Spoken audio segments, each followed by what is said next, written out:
Some might say there's only three things guaranteed in life: death, taxes, and James Harden choking in the playoffs, especially in Game 7. I wanted to see if this was actually a reality, if James Harden was just really that type of guy that somehow could not find a way to pull it off in Game 7s. In Game 7s, he's averaging 19.3 games or points per game, 7.9 assists, and 5.7 rebounds. He also averages almost 3 steals per game. Some might say that's pretty good when you compare it to the fact that his regular season stats are that he's averaging 24 points per game, 7 assists, and 5.6 rebounds in his career regular season. The point that I'm trying to make when talking about James Harden is that, yes, he gets a lot of attention when we see his downfall, or the teams he's on and their downfall in Game 7s. And we try to blame it on James Harden and the major collapse. Most recently, we saw the Clippers as a whole, and yes, James Harden was on that team, of course. The Clippers collapsed to Denver in Game 7, where James Harden ended up putting up 7 points. But this is not the first time that that's happened to him.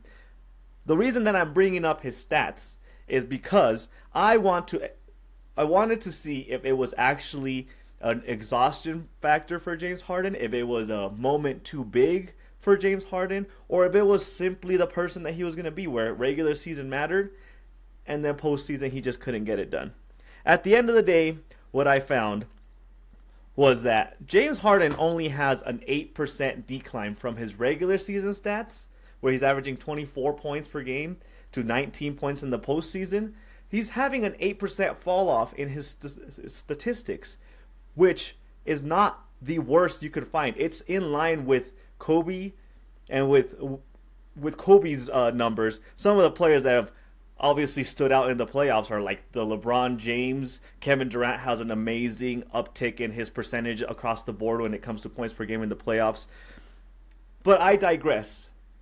The point I want to make is that perhaps we are putting too much pressure, giving James Harden too much credit as far as him being an amazing regular season player, with the playoffs just not doing it for him.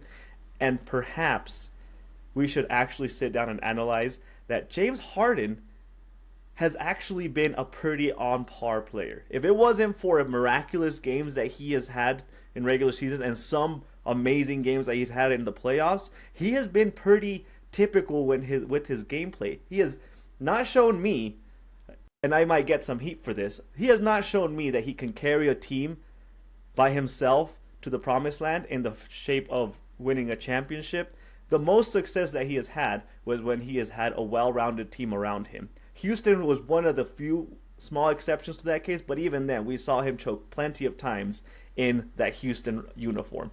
So like I said, maybe we take a pause and say James Harden is not just a Game 7 choke master, but James Harden is just getting a lot of attention for the type of quality player that he actually is. We are on the second round of the NBA playoffs. We are in the middle of NHL playoffs. JB and I are back because it is Thursday night. That means it is time for another episode of your Box Scores and Bourbon. Look at the box scores. Box Scores and Bourbon.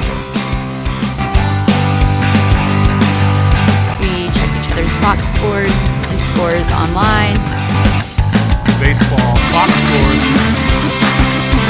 So football, baseball, basketball, soccer, hockey. Box Scores and Bourbon. Welcome back, JB. Welcome back, Manny. Let's So start good the to see episode off on the greatest of notes. Cheersing it in. Cheers, Cheers. my man. Clink, clink. So tell me, do you buy the hype that James Harden just doesn't know how to pull off Game 7s, or is it just that we expect James Harden to be this miraculous all-star player, and every time we see him on the court, he's actually kind of a normal kind of player? I think that it comes down to just a lot of NBA players and the narrative around them. I mean, for so long, look at Jimmy Butler. We talked about Jimmy Butler's ability, the potential for him to be a leading man, a number one on the squad. And every time that he had the chance to be the leading man, it kind of fell flat, really mainly because of his attitude. Right. And now he's with Golden State. He's not the number one guy, but he's excelling. And James Harden, same type of career almost, where he's trying to go. Even when he was in Philly, and he tried to present himself as the number one option in Philly, and that didn't work out too well. And he's bounced around like almost every other NBA player, it seems, nowadays. But I think it just comes down to the narrative built around him. When we look back on his younger days at OKC, it was him, Russ, and Durant. And then you're like, oh, look at this potential with these three guys. Each of these three could at least be a number one option on any team. And now look at all three of these guys. Neither one of them can be a number one option on any team. So, Kevin Durant's got no leadership capability. Russ is too busy just trying to play ball. And, James is too busy, I don't know. It seems like he's trying to be like Draymond Green. He's just trying to instigate stuff all the time. And he looks for drama in every shape he can find it, whether that's fat suits or demanding trades from his eighth team or wants to be the tough guy on the court. He seems like he's embracing this like diva mentality. Yeah, and that's the difference between him and Draymond. Draymond hasn't left. Yeah, Draymond's been in the same spot for forever, and so it's not. And the difference is Draymond leaves all of the, for the most part, outside of his, his rants and raves off of the court, he leaves most of that drama on the court. Most of that stuff just between him and the refs. But Harden's different. Harden carries himself, just like you said, like a diva. And it's almost as if he wants to be treated as this player that he's not. I think that's where we as fans kind of look into this and we're like, oh, where's Beard at? Well, Beard's not here. So he's gone. So the regular season's over. You may as well just count them out. And that's probably our fault as fans because of just we've watched him for 15 years now. Yeah, so just being able to get to a spot now where we're just still stuck in those OKC days, and that's on us. Yeah, as fans. I mean, like I said, maybe we're setting we're talking about gameplay. Maybe we're setting the bar a little too high for the quality of player that James Harden is, especially in the last 5 seasons. Between his journey, he's been with the Clippers for 2 years, I believe. He was with the Nets and then Philly before that, something like that. The last 5 years, we keep spotlighting James Harden. I was like, oh my God, he's this shot maker, point creator, like offensive creator for the court, and he's just not shown that. And yet we keep giving him that attention. So maybe, as you said, maybe that's turning into, well, I'm getting the attention, so I'm gonna be that embrace that diva because that's gonna get me even more attention. Maybe that's what it's coming down to. But the point that I was noticing is that I never heard the criticism of the Clippers choking and Kawhi Leonard being on that team with the Clippers that lost to Denver. I never heard criticism about that. Kawhi Leonard's supposed to be this miraculous game changer for any team that he touches, that he finds a way to bring them to championships, whether it was with San Antonio or where he went to Toronto and miraculously brought a championship to Toronto. Like, he was supposed to be that guy, and we're over here, even me, I'm sitting here and bashing James Harden when he's supposed to be a role player. Kawhi Leonard was supposed to be the all-star that leads that team to the promised land, and I have yet to hear anything about him getting any type of backlash for the way that his team, if you are the all-star, it's your team, how his team performed, especially in this series against Denver. It just makes it's unjustifiable. I think we need to give more of that judgment towards Kawhi because he's supposed to be that that marquee player that's supposed to be running that team as a whole. Yeah. Yeah. And you know, there's a lot of questions that come up, not just with Harden as a player, but with the teams that have exited in the first round. Yeah. So, you know, right now we're in the conference innings, and you know, and so far we've got some great moments already, and you know, everyone's still hating on the Knicks for, even though they're up 2-0. Yeah. Do I think the Knicks win the series? No, I What? don't. I don't think the Knicks win it. But to sit there and to say that, oh no, the Knicks just don't have it, is just ludicrous. It's ridiculous. As NBA fans, you pine for series like this. You pine for two storied franchises like the Knicks and the Celtics to go head to head. And then when it happens, when the Knicks win, we trash them, and when they lose, we trash them. And so there's no happy point for, you know, just like your point when it came to the opening round. You know, every time the Pistons won, oh, there's Detroit. Every time the Knicks won, crickets, nothing. So there's never this due respect to the Knicks. But I want to talk about the teams that exited already. Yeah. So I want to get your thoughts on the teams that have already exited. Sure. And I want you to tell me, where do they go from here? What is it that they're missing in order for them to potentially be back into the playoff limelight next season? So I'm going to start with the most obvious team, and that's the Lakers. Oh. The Lakers are a hard one. I think last episode I was talking about the fact that if you look at their roster, nobody can really identify any player besides LeBron James, Luka, and maybe Reeves as like the marquee players. They don't have depth. I think they're in this denial phase, very similar to the Cowboys fans tonight. Leave it to me as a Cowboys fan to bring the conversation back to the Cowboys every single time. But the Lakers very much mirror what the Cowboys do on a regular basis. They're like refusing to admit that they need to go through a rebuild because they have like a good player or two, and they just think they can go and buy players and they'll still be relevant. And sure, they're going to be relevant because you're the Lakers, but you don't have pieces to really like say you're a competitive team. LeBron is 40, 42. Like, I don't know how, maybe he's been 40 years in the leagues, whatever. He's aging, and you're telling me that's going to be your marquee piece. I love the fact that they got Luka for a steal.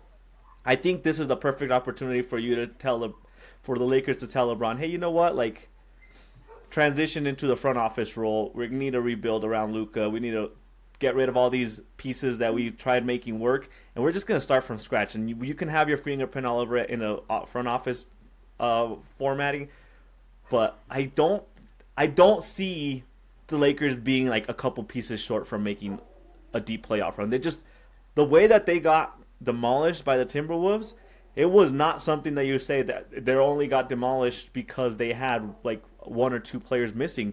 They need a lot of help. They don't have depth. They don't have bigs in the paint. They don't have anybody to protect the paint.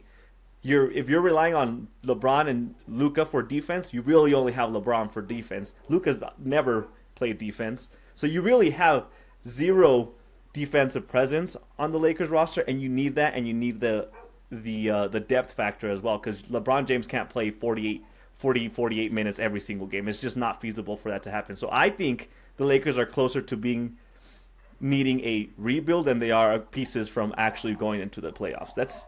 It's the reality behind the way that they looked overall. Yeah, so when it comes to the rebuild, I'm with you.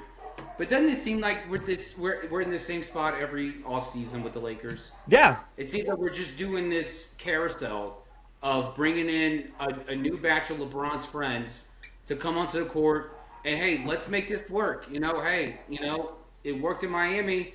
Let's make it work here. And for me, like, the most glaring need they have is a big man. Mm-hmm. They need a big. Mm-hmm. They have no five. They have no one to play at the five. I mean, correct. Whatever opinion you have of Finney Smith or Jackson Hayes, you can admire them. You can be fans of them. They have no business being the number one at the five for any NBA franchise. Yeah. None. They have zero. They can't play big ball. And in this league, as crazy as it is, teams play big ball. Just look at the players that have won MVP the last 5 years. The bigs win MVP because the league is a big ball league currently. So they can't do that. They can't keep up with that. I agree. It's so, and I keep going back to when they rejected the Mark Williams trade. Yeah. Because they were afraid of his injury history. You just trade. I will say so. I'm blue in the face. You just traded for Luka. You're gonna eventually have to pay him $400 million just to keep him there, and you're worried about injury history. That makes zero sense to me. Yeah. If you're that worried about him being injured, okay, well then pace his minutes then.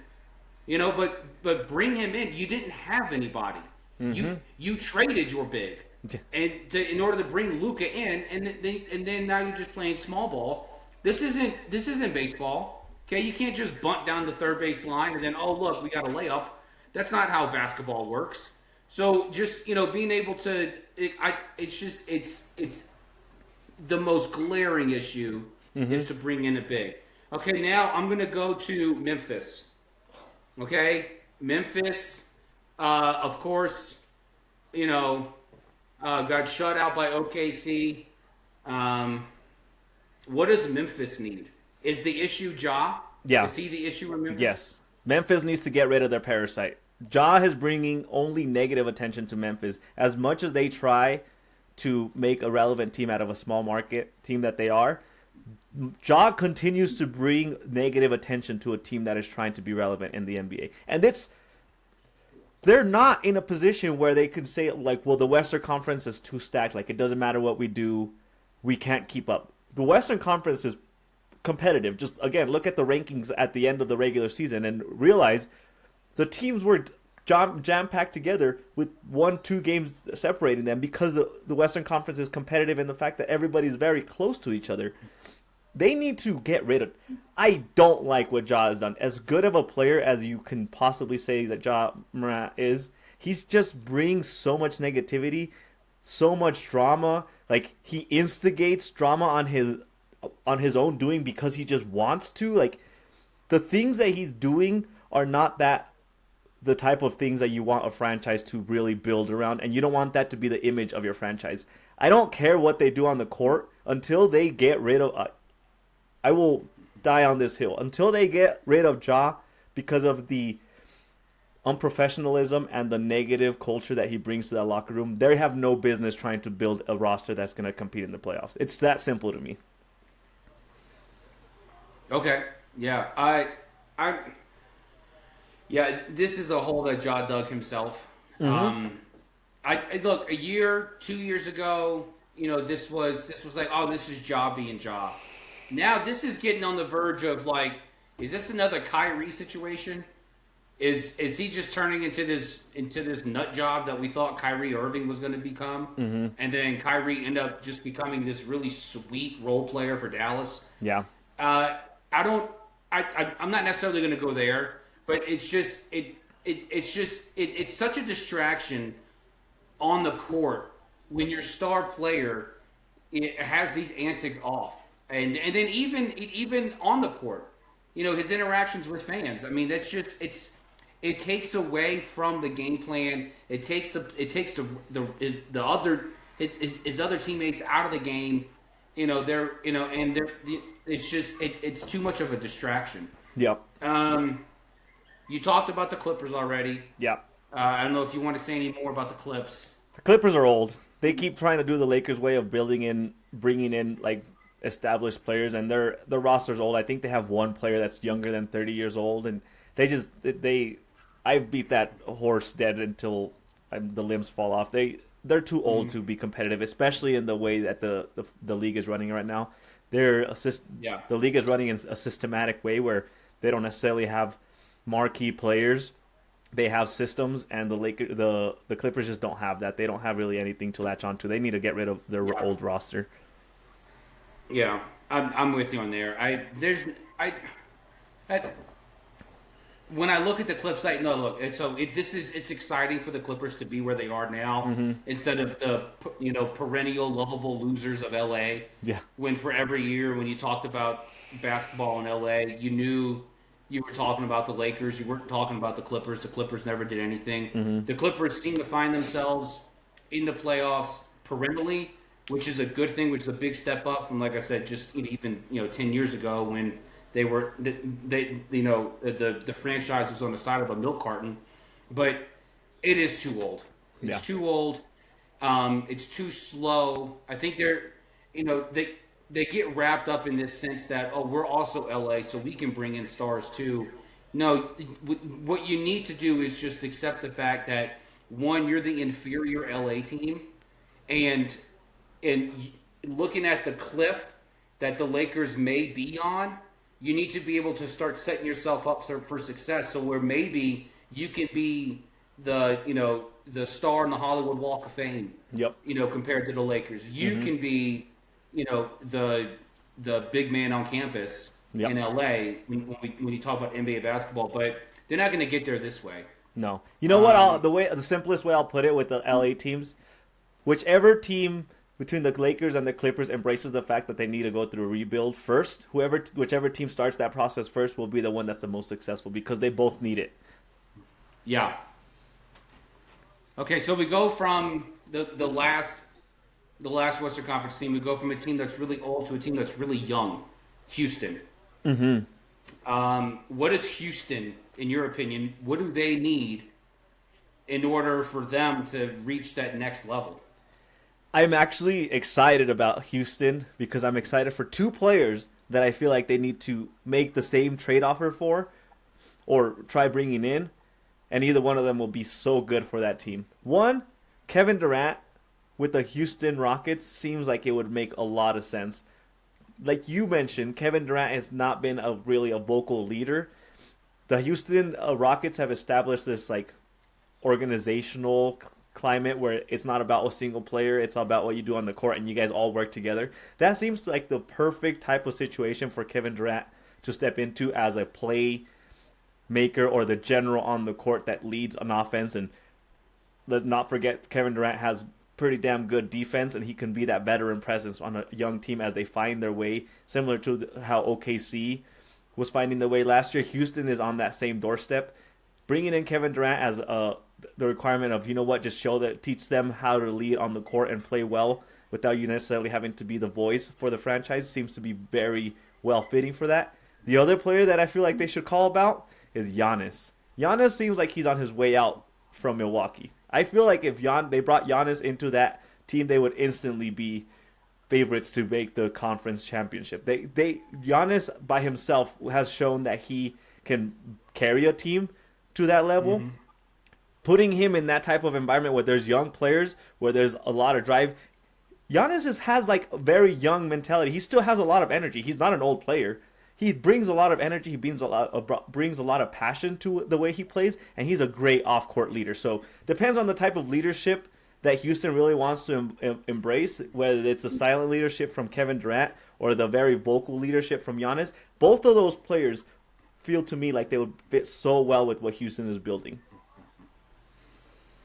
Yeah, I have cons to both of those. So my con to Kevin Durant is, so Kevin's not a big personality, and yeah, I can see the fact that if they brought Durant in, then it would give the opportunity for Amen Thompson to grow into being the leader of that squad. But at this point, Kevin's career, Kevin seems very content with just playing his game and then nothing else outside of that. So, and what I mean by that is being able to listen to those around him saying, hey, Kevin, we need you to do this. We need this from you. And I'm not saying Kevin is, not inclined to being teachable, especially this late in his career. And hopefully that's what would trigger him to be more teachable, to be more of just that much of a team player, knowing how old he is now and how late in the twilight of his career that he's in. I will say I like the idea of Durant in Houston more than I like the idea of Giannis in Houston. Not because of what Giannis couldn't do to that roster, but it's going to take a hell of a lot to get Giannis in Houston, and that's probably going to cost Amen Thompson. That's going to cost Jalen Green. Maybe even throw Jabari Smith in there, hoping you can unlock some potential in him in Milwaukee. But it's going to cost quite the haul. Mm-hmm. Whoever's going to get Giannis to bring him in, and what I don't want to see, as great of a wet dream as it is to have Giannis in Houston, you have to remember the other side of it. If Giannis is in Houston, where's the rest of the players? Right. Because Milwaukee's not going to just give rid of Giannis as charity, unless Nico Harrison gets hired as a GM and he's just giving Giannis away. I don't think that this is going to be one of those instances where another franchise is just going to give away one of the top 5 players in the NBA in order to get a receipt so they can claim it on their taxes next year. This is it. So for me, if I have to choose between the two, I'm thinking, okay, well, let's see what we can get out of KD, because at least with KD we can keep the pieces here, and we still have the ammo to still bring in an influx of youth into the franchise. Hopefully, trying to and then even just bring in some more players. Yeah.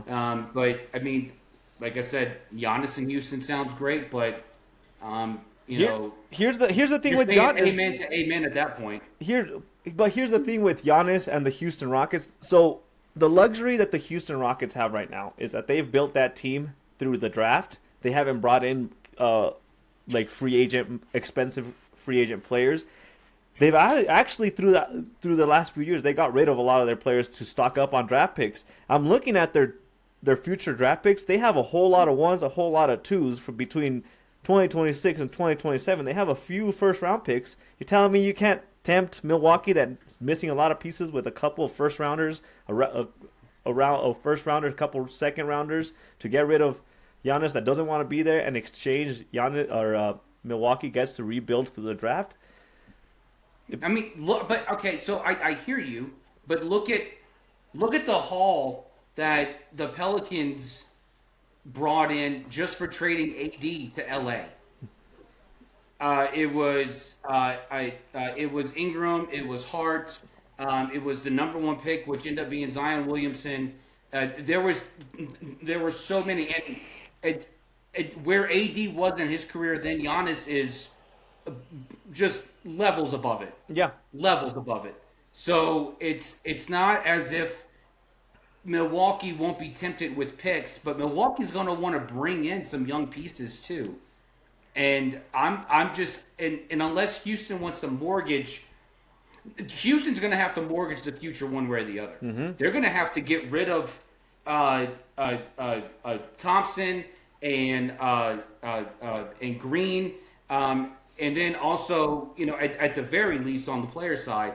And then they're going to have to give up at least 4, maybe 5 first-round picks in order just to be able to get Milwaukee to the table. Players and 5 first-round picks? Dude, it's going to – if I'm Milwaukee, Giannis has, 2 years left on his deal? Mm-hmm. 2 years. If I'm Milwaukee, that's my starting point. That's my starting point. You are telling the league, hey, I'm willing to trade to you one of the top 5 players in the game today. And but if you want him, you're going to have to pay a hefty price for it. And I don't blame them for it. Milwaukee is one of those rare small market franchises that has done nothing but go above and beyond. And, just throwing the wallet away when it comes to bringing in guys and giving guys contracts in order to help Giannis win another ring. So Milwaukee's not afraid to spend. And so it's not as if Milwaukee's going to sit here and try to pussyfoot this. No. Milwaukee knows what it can do. Milwaukee's not afraid to go bring in pieces But Milwaukee also understands that if we want to build something toward the level of where we have it now, or even back a few years ago when they took home the ring, they're going to need to bring in some young players, and they're going to need to bring in some picks. Yeah. That needs to happen. I mean, the last caveat that we're kind of talking past or ignoring is the fact that Giannis has to want to go somewhere. He has to want to leave Milwaukee. And maybe, I mean, this is all rumors, I guess, that he's going to want to ask for a trade this offseason. But maybe he likes Milwaukee. And every conversation that we're having is a mute point because he wants to stay and he wants to see Milwaukee build around him. And that's true. That's true. That could be that simple. I mean, it's been said he wants to go to L.A., He wants to go to New York, he wants to go to Miami. And unless there's another Miami team I don't know about, that means the Heat, that means the Knicks, and it definitely doesn't mean the Clippers. So these are the three teams that he wants to go to. He can sit there and say L.A., New York, and Miami all he wants. We know he means the Heat, the Knicks, the Lakers.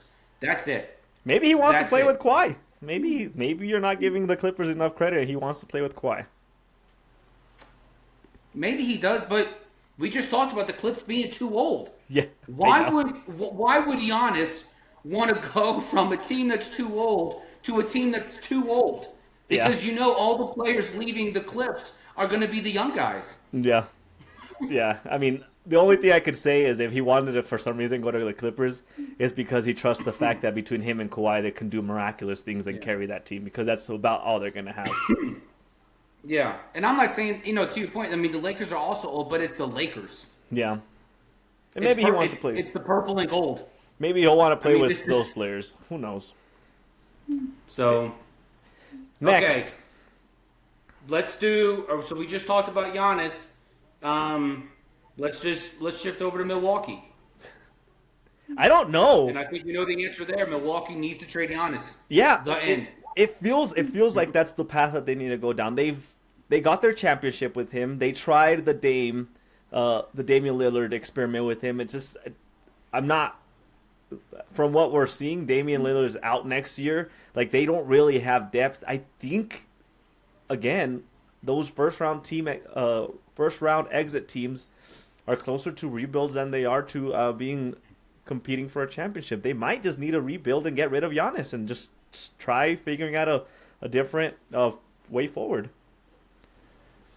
Yeah, I'm with you on that one. No sense beating a dead horse. Yep. Let's go to Miami. Let's go to one of the rumored destinations for Giannis, or at least a rumored destination of where he wants to go. Mm-hmm. What does Miami need to do? I mean, we know they need a star. They don't have a star. That is the problem. They don't have a star, but they don't also have young talent. Everything that they've. I'll give credit to their coaching, because I feel like Miami for the last few years has had no business being where they've been in the playoffs, where there was 3 years ago, making the finals, making a conference championship. Like, I feel like they're just like the surprise team that refuses to like die or fall or really acknowledge where they are. It just, again, I mean, I'm getting repetitive. They just seem like they just need to rebuild and find something to build around. If that's Giannis, fine. But it just doesn't sit well that I don't think they have enough additional pieces around Miami to really... I don't think Giannis would be in a better position in Miami next year than he would be with Milwaukee. It very much seems like the same situation. And if he wants to play in Miami because he likes sunny beaches, fine. You can like say, I just want to be in Miami. I don't care about the team aspect of it. But it just doesn't seem like he would be in a better position being in that team compared to where he is right now. And who you're talking about? Giannis going to Miami? Yeah. Yeah. And to your point, I mean, Miami's not. They're not old, but they're also not stacked with this unbelievable amount of young talent either. Mm-mm. And so, you would have Giannis going to a squad that's, and that's where he wants to go. And that's where he wants to go. And if that's the best package that Milwaukee can receive, then okay, great. Milwaukee can figure it out, but or Miami can figure it out. Excuse me. But But it honestly doesn't seem like, we have to remember Miami was a 10 seed. Okay, they traded a star. I can't really place his name right now. But we all know who it is. But they traded away a star. They were the 10th seed, end up becoming the 8th seed, and then getting slaughtered by Cleveland, of course. But you can never discount Eric Spoelstra's ability to draw out the most out of what he has on a roster, and maybe that's something that actually is appealing to Giannis. Maybe going to a franchise where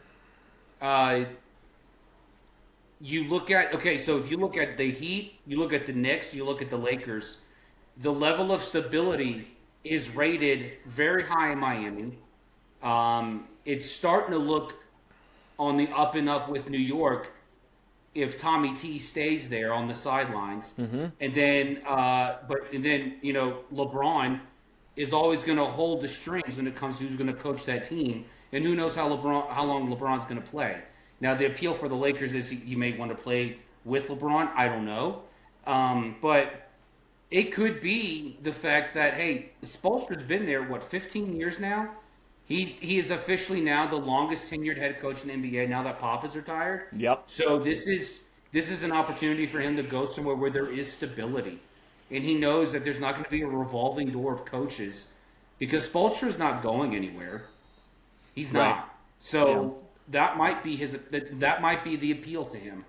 You know what? The only thing I have a problem with, Miami's always this like rumored destination for all teams. I don't know if Miami has this like mentality like, well, we're Miami. Everybody wants to come here. Like, we don't have to try. We don't have to send a whole lot of picks or assets to get that player because that player wants to be here. This is the conversation that we had. Jimmy Butler worked out. He ended up going to Miami. I believe the rumor was that Damian Lillard wanted to be in Miami, and they wanted to give a couple crackers and some cheese to trade for him because they're Miami. I'm not too sold on Miami just being like, well, we're Miami. Everybody wants to play for us, and we don't have to really play the game to get those players to us. So that's my only issue with them. They just seem like they're almost acting too entitled every time there's a player that wants to go there, and they don't want to put in the work to bring that player to them. They just want to get everything gifted to them because they are who they are. Yeah. Last two teams, Detroit and Orlando. Where do you want to start? I'll start with the Pistons because I want you to give your 2 cents on the Magic. You've been sold on the Orlando a little bit longer, or you been sold on Orlando more than I have been. The Pistons. Mm-hmm. Going back to the Houston conversation, really, I guess there's 3 teams that we talked about. If the Houston gets either Kevin Durant or Giannis, the Pistons maybe want to try getting the other player. But I wouldn't necessarily. It's like a fragile like doll that you just bought. Like, just put it on a shelf somewhere. Don't touch it. Let it look pretty for a long time because it looks really good where it's at right now. That's how I am about the Pistons. And again, Pistons came out of nowhere when they came to what they were going to do. Cunningham, I guess I didn't give him enough respect for the type of player he was going to be because I guess I never followed his career in college in Oklahoma State.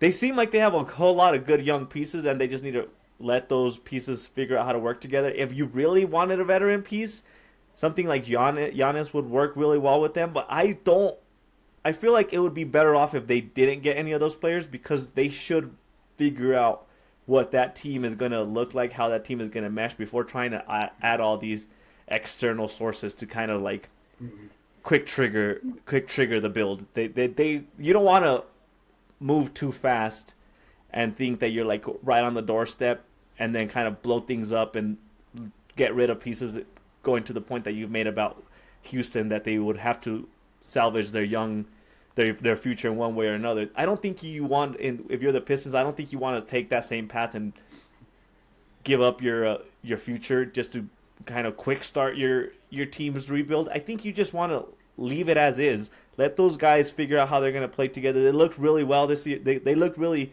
good this year. They they gave the Knicks a good run for their money in the playoffs. I think next year they'll be right where they were this year, and I think they'll be a little bit more competitive than where they ended up finishing in the first round. If they leave things where they are, I wouldn't be surprised to be talking about them round 2 this time next year. Okay. Yeah, to briefly mention Orlando, this is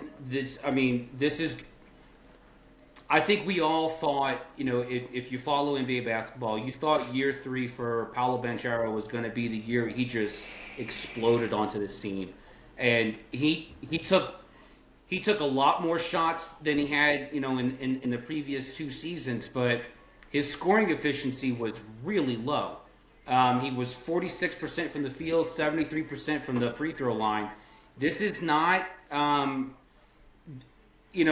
to be below average in both of these categories does not bode well for anyone who wants to be considered an elite shooter.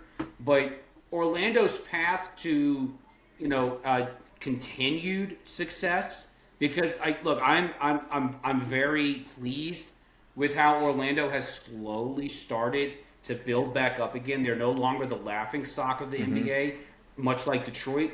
So, and thank God for Detroit being there, because then Orlando would have been the worst team.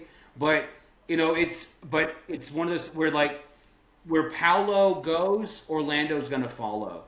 And if Paolo can, and I wonder if, I don't know if, Anthony Parker, the GM for Orlando, I don't know what his plans are for this offseason. I don't know what he's going to do in order to maybe he goes out and he brings in an older shooter, an older type sharpshooter, in order to help Paolo kind of reel it in and to know, hey, don't be afraid to take shots, but be more, but just be calmer in your selection of them. And so that might be something on the table for them, in order for them to bring in some sort of a mentor for him to be in the court, some guy off the bench. But like I said, where Paolo goes, Orlando's going to follow. And, this is going to be a big step too, because this is going to be year 4. And, year 1 and year 2 are very promising. I think if you had to bring out a silver lining for this season for Orlando, it's that Paolo took all the shots that he took. He wasn't afraid to shoot. And because too often in the NBA now, I feel like it's just, let's just pass the ball, and there's very few guys who are just going to take all the shots. But Paolo's not afraid to take the shot. He's not afraid to take the game in his hands and have him be the deciding factor of it all. But and if he can get just above average from the field or from the free throw line, or both, if he can get above average on both of those, Orlando could be a very, very surprising team next season. Yeah. That's it for the teams that got eliminated in the first round. But you hinted at the conversation of this team slightly, but let's not let them off the hook too easily. We need to address the fact that the Celtics are down 2-0 to the Knicks, and what that means for the Celtics as a whole. I have my thoughts as far as what's going on with the Celtics, but I'm curious to see if you have any thoughts about the current state of the Boston Celtics as a not even an underdog, but as the team that needs to win 4 out of the next 6 games. Look, the Knicks are up 2-0. Boston's definitely dug themselves into a hole, much like Cleveland has. And if I'm a little iffy on either Boston or Cleveland, I'm more iffy on Cleveland being able to pull this off now that Indiana has a 2-game lead in a 2-0 series lead. Mm-hmm. Boston, I'm not so worried about, just because it seems like Boston gave the games away. Yeah, Boston gave these games away. Yeah, you're up by 20 twice. You gave the game away. It's so like Boston. They're not incapable of putting a game away. They're not. And I know I caught heat on this. I got flagged. There's still some shrapnel on my shoulder from last year when I said Boston plays like absolute garbage in their in front of their home fans. But like it or not, they do. I have not seen a team who's so Boston on paper is the most loaded squad, right? Maybe next to OKC. They are loaded. This team there is no excuse for Boston to even lose a game in the playoffs. Yeah. That's how loaded they are. But for them to play like they did the first two games against New York in Boston is unacceptable. It's unacceptable. Now, but with that, I can see, Mazzulla, really just hyping up his guys saying, look, we got to get it together. And I will say this. If Boston somehow loses the conference semis to the Knicks, Mazzulla's out. Wow. He's gone. 2 years in. 2 years in and he's going to be out? There is no reason. None whatsoever. And you know what? I love putting the blame on Jason Tatum. Yeah. Because Jason Tatum in game one tried to be the guy who could win it for him. And we all know that, okay, well, maybe he's just not that guy. He can be sometimes, but he's not that guy every night. Okay? You can't just get the ball to Jason and say, hey, win the game for us. So this is, well, at least not consistently. You can't. Right. We all saw it. Yeah. So it's, and Tatum's he's a phenomenal talent, But for Boston, the organization to try to make Jason Tatum into something that he's not, he is not an alpha. He's not. He wants to play his game. He wants to be able to, kick out an assist to anybody that needs it, and so let him do that. But Boston as a squad, there's absolutely no reason why they should be down 2-0. There's not. There's really. I think there's something internally brewing with Boston as far as why they're in the position that they are. I'll start off by saying the Knicks really.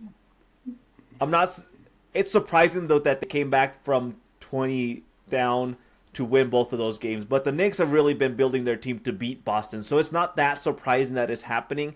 The way that it's happening is surprising, which leads me to my point. It seems like the Celtics have internal dilemmas happening, and they're coming to fruition in the way where it looks like the moment is too big for them. The mistakes that I saw in the last two games to end the games, they just are not typical of a team of that quality, especially the defending champions. Tatum driving to the basket to win the game and not knowing where his players are, not realizing that there's two defenders on him and chucking it into the arms. Atypical of that squad. Game one, was it Brown that received the inbound pass that got it yanked away from him on the last shot? Atypical of the Celtics to make that type of mistakes. It was a close game. They were in a position to possibly win the game. Game one, maybe not so much. They had to get a quick shot off, but they were down.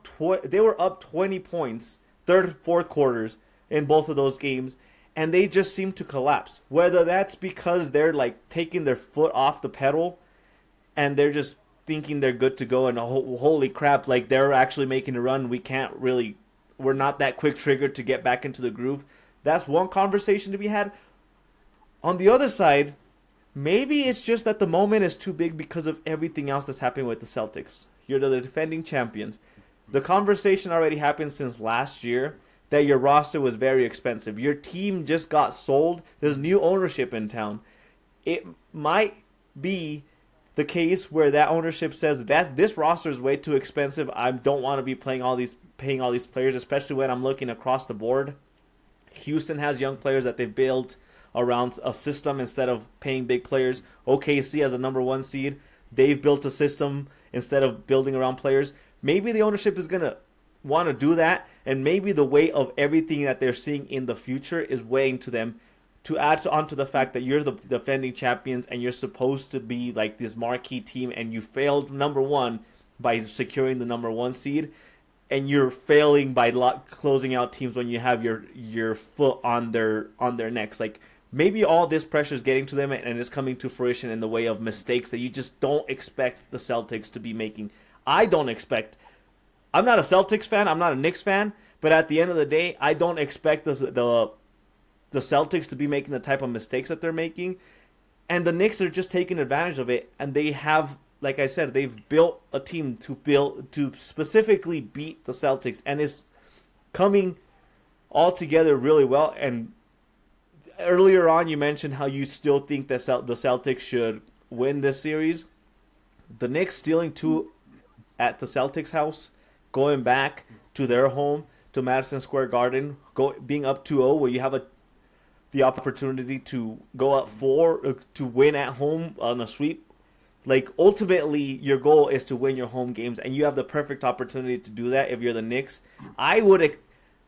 If the Knicks don't win this series, I think it's a major disappointment because of the position that they're in. They stole 2 away games, and now they're home and they're defending home court advantage. They're defending the home court.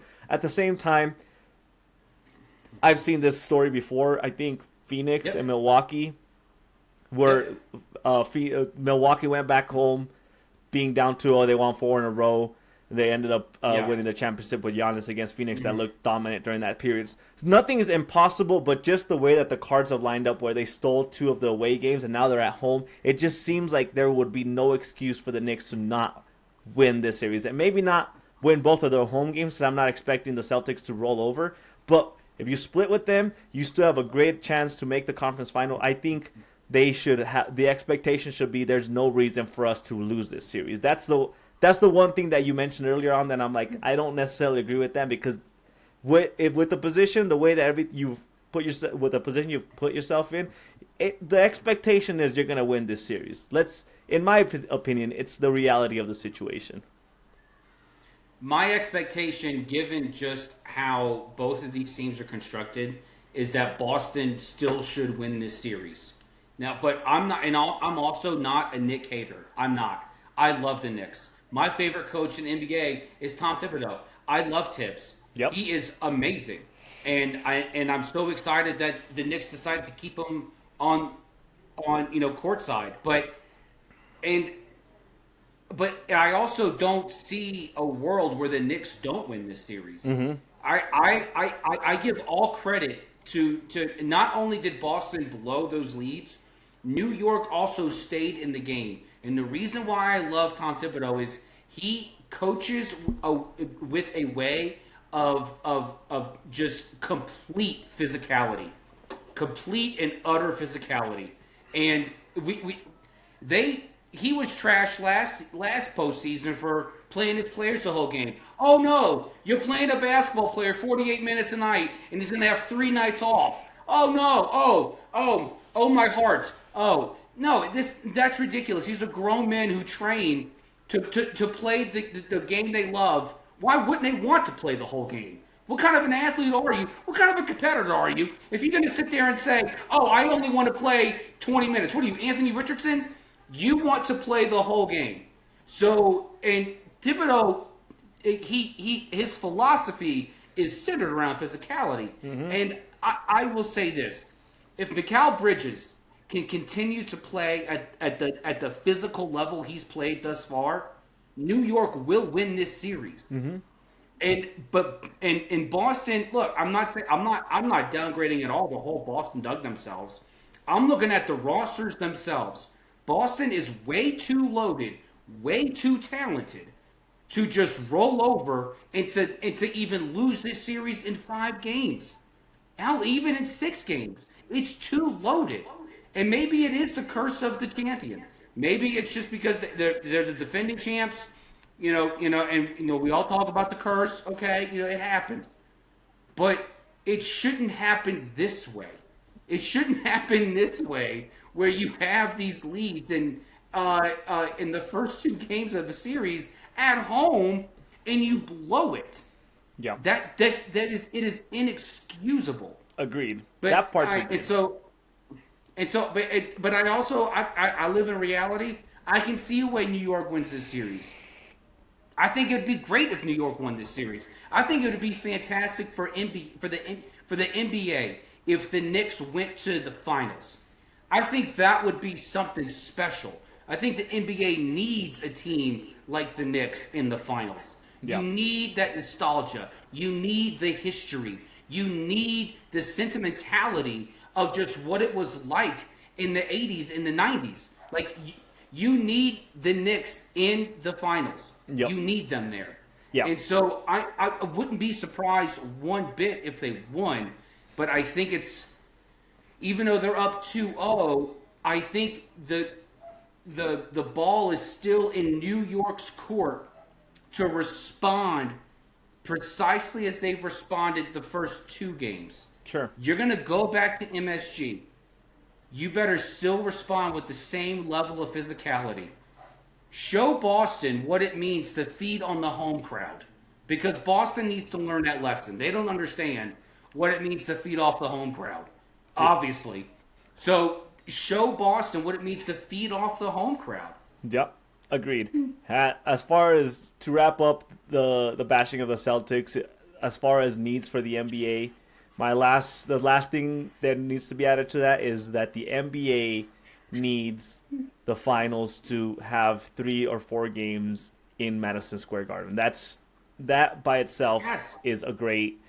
Everything about Madison Square Garden and the finals is music to every basketball fan's ears. The last 2 series, just to quick touch on them. The Pacers, they're here to stay. Halliburton is showing that he belongs in the playoffs. He belongs as an all-star player. He by himself has put the Cavaliers down to 2-0. And the Warriors are up 1-0 on the Timberwolves, but they've lost Steph Curry for at least 1 or maybe even 2 games, and we have to see And what they're down by that 19 right now with 6 minutes left. Yeah. So, I mean, I watched the Warriors game 1, and after Curry left, they looked a little bit sluggish, like they didn't really know how their offense should be running. I don't expect it to be either team's going to roll over, but I do think the Warriors are going to have to find a new identity real quick, because that identity of the Warriors is let Curry cook, and if he's out, you need to find a new identity, because we're not in the position where Butler is going to be the Butler's cooking playoffs this year. It's as much as you want to give Butler credit for how good he is in the playoffs, it's just that's not the way the Warriors work. So we're gonna put an asterisk on that series, because I'm not too confident on either side of that matchup. But those are the last 2 series that we haven't touched on. Moving on real quickly, JB, the other playoffs in place. I gotta say, NHL playoffs are on. They're quite the exciting Heck yeah, they playoffs are. this year. The Jets. Why are you questioning this? The Jets. Why is this being questioned? I'm like I watched the Jets score with 3 seconds left in regulation and then come out and win Game 7 in overtime. Like, that is just some great quality sports content right there. To put context on that Jets Blues series, this was round 1 for those who don't follow hockey or think you need a passport to watch it. The Blues, they were the 8 seed, the Jets were the 1 seed. The Blues absolutely blew that series. They blew it. The Blues had every freaking opportunity to upset the Jets, and they just crapped themselves. And it was just that Game 7 was an instant classic. Oh, it's so good. That was such a phenomenal game. I don't care who won that game. That was a great game. That will go on in sports lore. Oh yeah. Okay. That Game 7 series Amazon came out with, they better come out with the second season, and that game is in there. Yep. If the Jets end up winning the Stanley Cup, that Game 7 is going to be in just the annals of history. But but just going into the second round, to me, there's just no way Toronto loses this series to Florida. Toronto just the Maple Leafs, they just seem just absolutely loaded. I mean, they have the defending champs on the rope on the so-called ropes right now. They're up 2-0.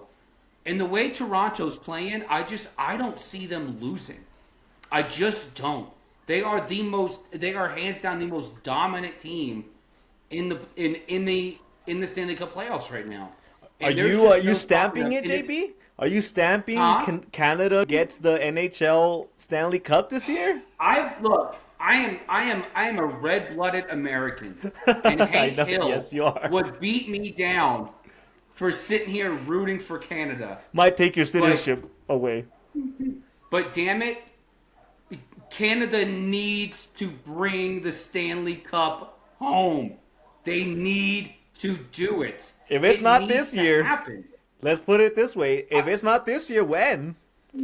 I thought it was going to be last year. Yeah. And it wasn't. Yeah. It wasn't. But man, Toronto, they are on some tear right now. Mm-hmm. And it's not a fluke. You know, they're a 2 seed for a reason. They are absolutely loaded. And I have not had more fun tracking the Stanley Cup playoffs in years than I have this season. It has been absolute madness, and I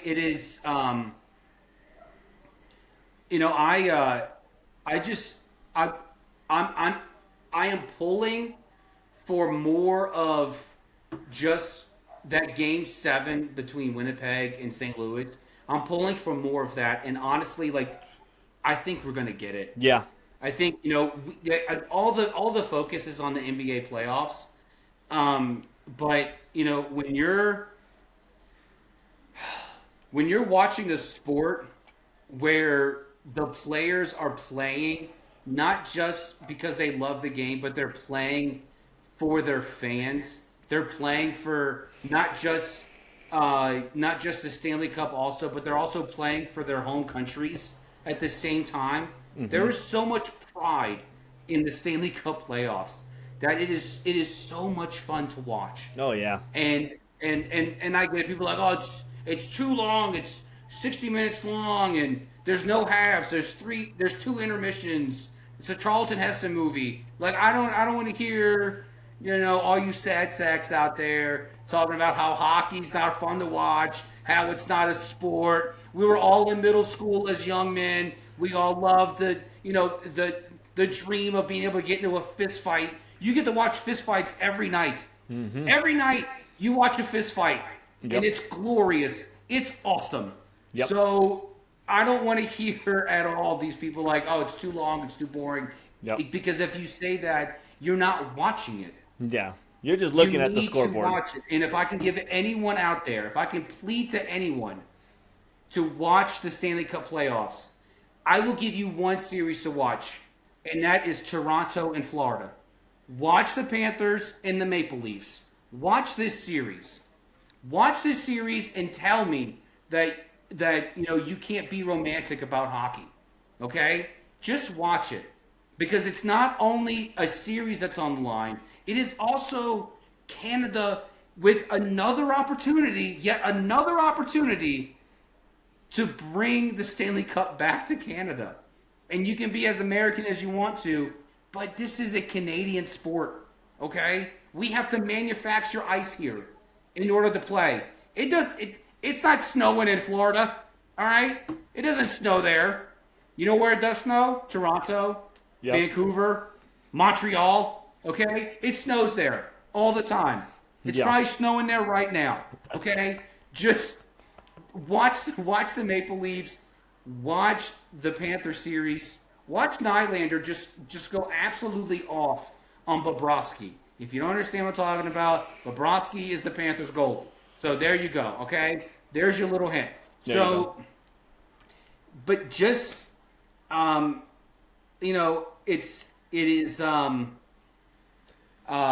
great playoffs. It's a great playoffs. Yeah. I'm very excited. I enjoy the NHL playoffs more than I do the NBA playoffs. Yeah. Honestly, that's not a hidden secret. You are latching your wagon onto the Maple Leafs horse. I for the rest of the playoffs will be latching my wagon onto the Vegas Golden Knights horse wagon combination. I don't know. Really? Something about Vegas.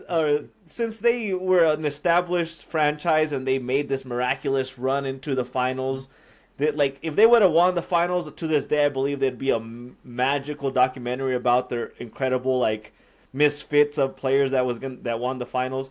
Since then, I'm hooked on Vegas. They're up 2-0 right now in their matchup. You're going for the Maple Leafs. I'm going to be cheering for the Golden Knights. And if somehow the stars align, maybe I know we'll have a great Stanley Cup Finals. But I'm hoping at least one of our teams is on there because they'll just give us way more content to talk about, and at least one of us will be excited about the matchup itself. But like you said, the Stanley Cup playoffs, they just bring a whole nother level of energy. If you haven't watched any of the games, somehow you haven't come across your DirecTV or whatever platform you watch, go look for the NHL playoffs games live. They're just, the energy is there, the aggressiveness is there, the scoring is there. It's not like football where like if the offense has the ball at the end of the game, like you're done, like you have to wait for a miracle. Like you always have a chance for your team to win the game. With 3 seconds left in the period, your team still has a chance to win no matter what that looks like. Go watch a game. It's going to give you everything that the NBA playoffs won't necessarily give you. It's a great play.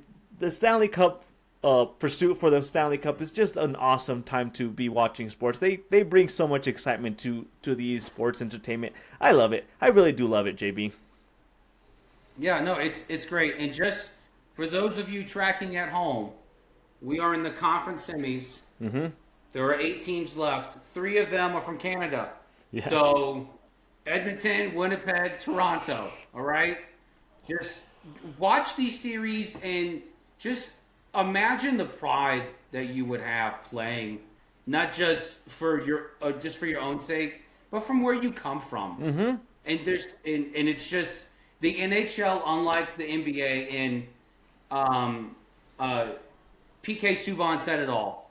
You know, there is the stark contrast between the NHL and NBA is that there is a pride that the NHL players play with. There is no pride. Almost no pride with the NBA. None. They are mercenaries. They are hired hands. They will go wherever. Okay. Yep. But the NHL, they are playing for sport, for fan, for country. Yep. And it's a beautiful thing. It's been 30 years since a Canadian team has won and hoisted the Stanley Cup. And if they have a 3/4 opportunity to make it this year, it's a good year. I bet you the parade is going to be amazing. The whole country is going to be celebrating if they bring in the Stanley Cup. I don't think they care which team brings it. They just want it to be back in Canada where hockey, the home of hockey, it truly is. Yeah. All right, JB. So, that's our soapbox of hockey. We hope pass the message well enough. Yeah, I know you guys wanted more breakdown, but look, watch hockey. Yeah. I know most of you guys probably aren't even watching it. Just watch it. Yeah. Okay, it is awesome. We could sit here and break down like the game by game, the series by series, but if people aren't like diving headfirst into the series, is it going to mean anything? You know, JB sitting here and calling out player by player the dominance of specific players, like, is it really going to hit the point if you're not watching the series or you're watching the playoffs as a whole? We'll tell you the excitement behind the playoffs, and we'll tell you it's worth the watch. It really is worth the watch. Yeah. Yeah. All right, let's close out with some MLB talk real quick. So we talked about Aaron Judge last week. Mm-hmm.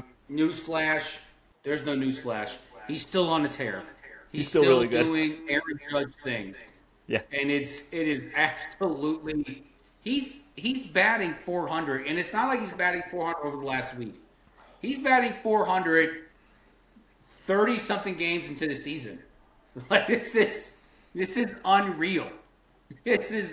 And as a Yankee fan, I want to hear from you. Just Again, how does this feel knowing that you have really two players upholding this entire team right now? As a Yankees fan, in what are we in now? May? It feels pretty good.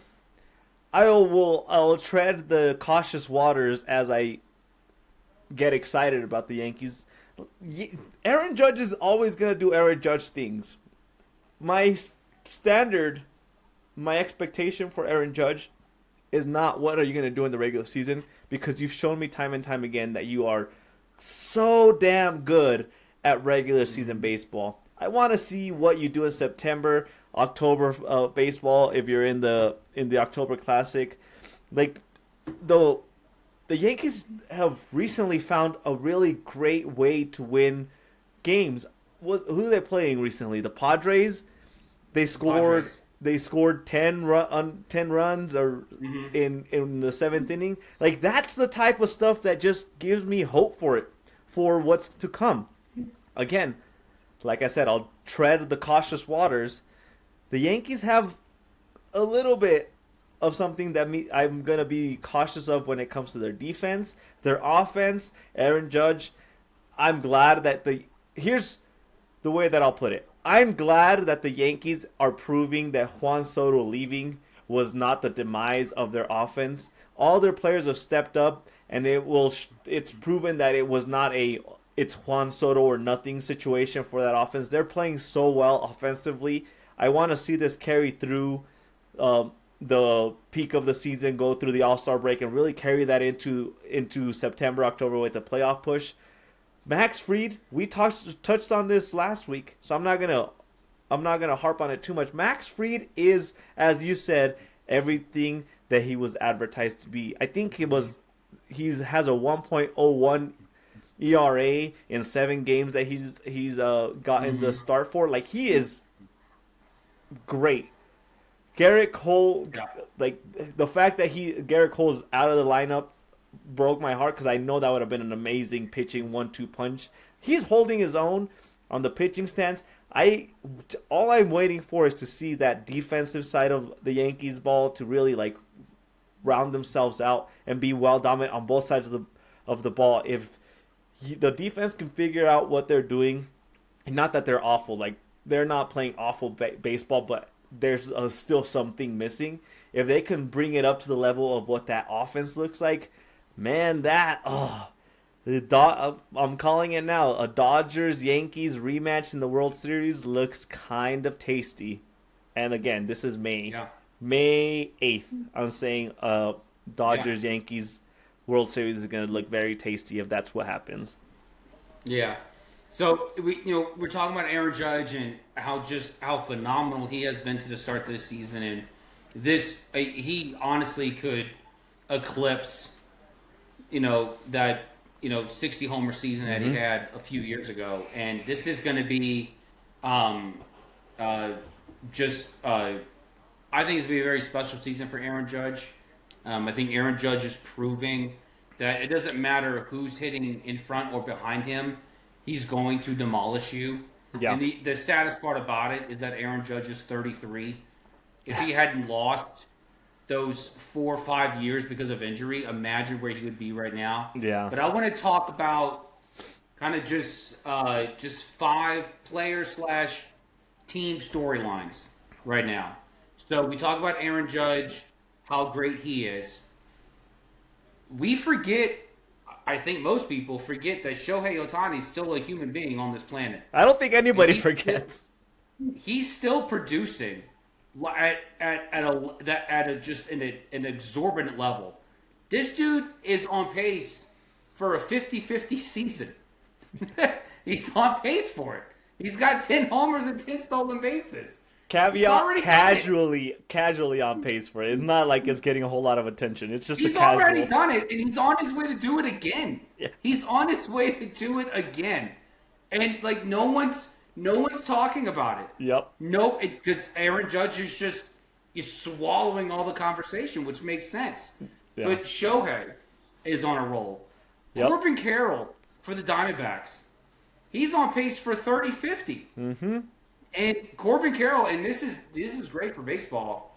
Corbin Carroll, when in 2023, was out of this world. And everyone was talking about his potential. Everyone was talking about how great he was going to be. And last year, it just all fell off a cliff. This year, he has found his rhythm. And I think he is going to stay at this level for the rest of the season because there's nothing that's screaming to me that that there's going to be a fall off. Bobby Witt Jr., another guy, probably going to be a 30-50 guy. And also a big reason why the Royals are 9-1 in their last 10. And so, and you know what? If the Royals end up winning the division, which they won't because Detroit still exists, if the Royals end up winning the division, I will, of course I'll eat my words because I said I don't really see what Kansas City's trying to do here. But if Kansas City can continue to build on this and call up Vinny Pasquantino and to play the outfield to help the atrocious OPS of the Major League outfield right now, then this Royals team, it is going to be a close race in the AL Central, and not a close race in like, oh, one team might win 78 games, one might win 79. No, it's going to be a close race to whoever's going to win 88, 89 games, maybe 90. So this is going to be a close race. Then you have the Mariners. The Mariners, who were in last place 2 weeks ago, are now in first place. And, oh, by the by, the A's are right behind them 2 games back. I don't know what's going on in the Check AL your West. stats. There's no way that's real.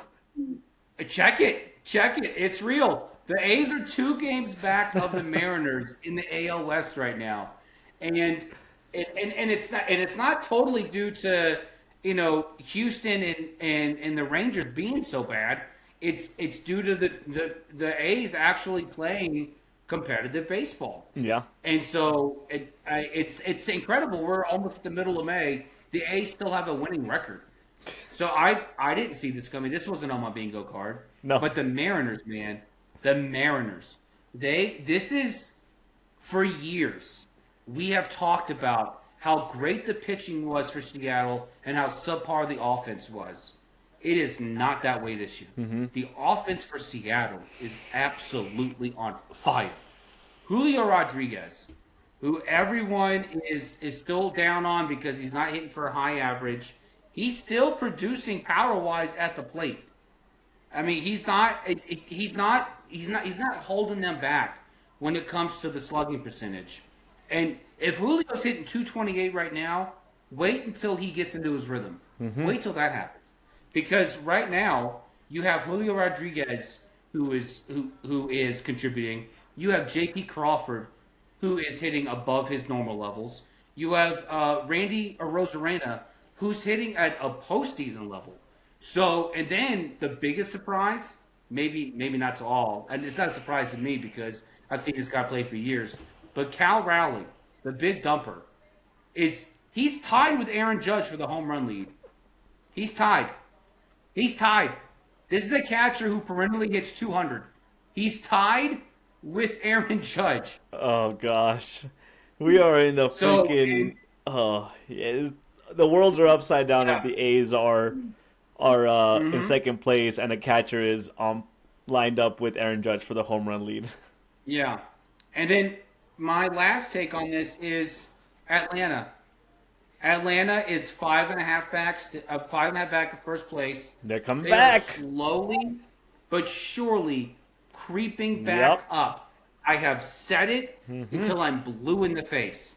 Everyone who counted the Braves as down and out when they were 1-8, I said, shut your pie hole, shove some pie in the pie hole, whatever you need to do, quit talking, because the Braves are going to be a problem. And they're already proving to be one. They were 1-8 to start the season. They have since been 17-11 since that 1-8 start. So everyone buckle up. This NL East is not over. I don't care how great Pete Alonso's hitting. Pete Alonso's not going to hit 300 the rest of the season. It's not going to happen. That's not what Pete Alonso does. Okay? And at some point, Juan Soto's going to wake up from his coma and start playing competent baseball at some point. I don't know why they keep putting him in the outfield like he was like a legit Gold Glove contender. We all knew he wasn't. Why is he out there? But maybe New York will figure it out and say, okay, hey, why don't you just reel it in? Just be the DH. It's fine. Okay, just do that. But the Braves are a contender. They will be a problem. The Phillies still exist. Okay, Bryce Harper's still an individual on this planet. So is Trey Turner. So is Kyle Schwarber. These are people that still exist in today's world in the Lord's year 2025. So do not discount anything about where you thought your team was at the end of April, because we're only a week into May. This is a long marathon. This is going to take some time to flesh out. And this is probably a real exciting time to be a baseball fan, because it's extremely competitive right now. But Manny, I know you have some notes on the MLB. I know you have some takes that you'd like to share. Oh man, JB, I have some, like, I guess you could call it some hot takes, starting with the fact that Tyler Callahan shattered his arm, forearm, wrist, and all of the bones in between it, and still couldn't get a dead ball. Like, can we, as the MLB kids, reassess the fact that if there's an injured player on the field, like maybe you don't give an inside the park home run for the offense? Let's be considerate for the fact that a player has shattered his arm trying to catch a foul ball, and let's give some, like I said, consideration for the fact that there's a player grimacing in pain. Also, disagree. No, don't disagree with me. This man shattered his arm. If you saw the clip, I'm telling you, I would have stopped everything. I would have made everybody close their eyes. No, you play the game. It's a foul ball, JB. It's a foul ball. Technicalities of him touching the ball as he shattered his arm should not be means for an inside the park home run. Give me a break. The Rockies won 2 in a row a week ago, and the league proceeded to give them all a drug test because they were doing a little too good for reality's sake. So they decided that maybe there was a little something going on. So the Rockies got all tested up because maybe they were doping because they won 2 games in a row. And I think the Rockies have since compromised, since they've lost 6 in a row since then. So yeah, they're like, well, they're like, hey, we'll just go back on our regular losing streak. Yeah. Let's reel it back, maybe like cut the doping in half because we can't win too many games. We're still chasing the White Sox record of most losses in a season. And the last thing that I want to talk about, I already mentioned partially. Max Fried looks dominant. 7 games. He has, let me pull up his stats. 7 games started. He's 6-0, 1.1 ERA, 44 innings played, and 39 strikeouts with a .94 whip. I'm going to end my takes on baseball by saying, gosh darn it, Max Fried, I don't know why I wasn't giving you more attention, but you are a saving grace for the Yankees pitching lineup. He is doing miraculous things, and I am excited for what he's going to bring to this Yankees offense because he's here for a while. It's not like he's on a loner. They locked him up. If he's going to be like this as a pitcher for the next 5-6 years, I am all here for it. So those were my major takeaways so far from baseball, JB. Yeah. We need to start talking about just how bad the Rockies are. It's we have criminal. been, though. We acknowledge the fact that the reality. We have been, but it's criminal how we destroyed the White Sox last season. Yep. For being so bad. The Rockies are on pace to be 31-131. Yeah, that's 10 a record. games worse than the White Sox. This is so bad. Why is this happening? And why are the games in Denver not free? Yeah. Why are people still paying to go see this team? I'm not too sure they are anymore. I don't know if they are or not. The 20 people that have been in the stadiums may not be getting in at a cost. They might be paying. They might be free entry for whoever wants to come to the game. But yeah, you know what? You're a traditionalist. By all manners, you are a traditionalist in the sports world, and I know you remember that the era of the Rockies actually being good. I don't remember that time, but even for my standards, they have they have blown my subpar standards for the Rockies baseball out of the water. Because this is, I can't even hate on the White Sox right now. Like, the Rockies are doing everything they can to make me stop talking about the White Sox. They're trying their hardest to lose as many games as possible. It's we can have this conversation another time. This goes back to the cap floor, the cap room that teams are putting into their rosters, and what that means for the actual entertainment factor. Because this is to not put it lightly, because I have no reason to. This is disgusting. It really is disgusting to watch that level of baseball happening in Denver. A great place to watch baseball, you know. Yeah, there was a time when the Rockies had Larry Walker, Dante Bichette, Vinny Castillo, Todd Helton. This was a monster offense. This was like, oh my goodness. And then one year they signed the top 2 free agent pitchers. They brought in Denny Nagel and Mike Hampton. I know those names mean nothing to you because you were still sucking on your mama's teeth, but that was a big off season. And Mike Hampton was more than a pitcher. That dude was a slugger. He could hit. He was the poor man's Tim McGraw, because I don't think he could play guitar. But he could absolutely throw a fastball and hit and jack one out of the park. It was the Rockies were something special. Yeah. They were something special back in the day. Flash breaking news, they're no longer that you remember the Rockies to be. Wait till they go on a 20-game winning streak. Just wait. Yeah. I'll hold my breath until then, JB. Just wait. All right. We are done for tonight, folks. Thanks for joining us. Manny, where can they find us? They can find us everywhere, JB. We are on every single social media platform you could possibly think of. We are on X, formerly known as Twitter. You can find us on Instagram and TikTok by looking up BSB Sports 24. You can listen to full episodes on Spotify, Apple, YouTube, every other, I think I'm missing one, but every other audio listening device. You can look up Box Scores and Bourbon, and you find every single episode for the last year and a half. You can listen to all our bantering and our crazy takes from this sports world, JB. Yes. Manny, what were you drinking tonight? JB, I forgot that I had bought in this Texas bourbon, and I don't know why I forgot, because it was so good, and I filled a couple glasses of it, and it was very pleasant to the taste. Drink it to your pleasure, neat, not on the rocks, not diluted, and it still hit the spot. JB, what did you drink? What did you smoke? Drinking this Old Forester bourbon, 1897, bottled in bond, 100 proof. Anyone who listens to this pod knows the higher the proof, the smoother it is. Yep. Okay? I don't want this 80, 90 crap. Okay? 100 is the baseline. That's where it's got to start. And then I was smoking an Oliva Serie V Lancero tonight.